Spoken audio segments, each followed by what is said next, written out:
আমরা কিন্তু ছোলে বাতুরের নাম শুনেছি, আমরা অনেক সময় বাইরে গিয়ে বা রেস্টুরেন্টে গিয়ে আমরা এগুলো খাই। সেই ছোলে, এটা কিন্তু দারুণ একটা কম্বিনেশন। কিভাবে করছি দেখতে থাকুন। রান্নাঘর থেকে সোমা বলছি। আজকে নিয়ে এসেছি চানা মশলা বা ছোলে ভাতুরে। দেখুন কিভাবে বানিয়ে নিচ্ছি। ছোলাটাকে আমি সিটি মেরে নিয়েছি 4-5টা। তারপরে পেঁয়াজ, আদা, রসুন, কাঁচা লঙ্কা নিয়েছি হচ্ছে পেস্ট, আর ফোড়ন দিলাম শুকনো লঙ্কা আর গোটা জিরে। দিয়ে দিচ্ছি হচ্ছে একটু নুন। তারপরে ছোলের মধ্যে যে আলু দেব, সেই আলু কিন্তু আমি বয়েল করে নিই, সেটা কিন্তু আমি ডাইরেক্ট ভেজে নেব তেলে। আলুটা যখন আধো ভাজা হয়ে যাবে তখন দিয়ে দেবো ওই পেঁয়াজ, আদা, রসুন, কাঁচা লঙ্কার পেস্টটা। দিয়ে দেওয়ার পরে টমেটোটা কিন্তু আমি কুচি করে নিয়েছি।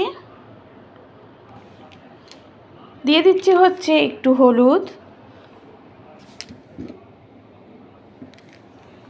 মশলাটা বেশ কিছুক্ষণ ধরে কষিয়ে নেব। তারপরে ছোলেটা দেখলেন কতটা সুন্দর সেদ্ধ হয়েছে।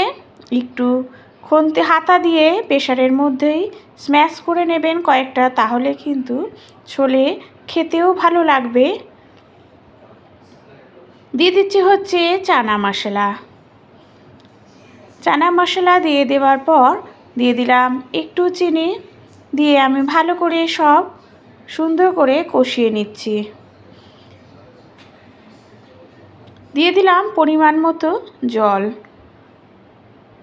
জলটা দেওয়ার পর দিয়ে দিচ্ছি একটু তেঁতুল। তেঁতুলটা আমি পুরো গোটাই দিয়ে দিচ্ছি, কারণ যাতে কারোর মুখে না পড়ে। ফুটলেই কিন্তু তেঁতুল থেকে বেশ টক টেস্টটা টকে কিন্তু খুব ভালো হবে। যেহেতু চানা মশলা একটু টক স্পাইসি, বেশ ভালোই লাগবে খেতে। দিয়ে দিলাম হচ্ছে ধনেপাতা। ভালো করে ফুটে গেলেই কিন্তু রেডি হয়ে যাবে ছোলে ভাতুরে বা চানা মশলা। পুরি দিয়ে কিন্তু একটা দারুণ ডিনার বা ব্রেকফাস্ট। Thank you.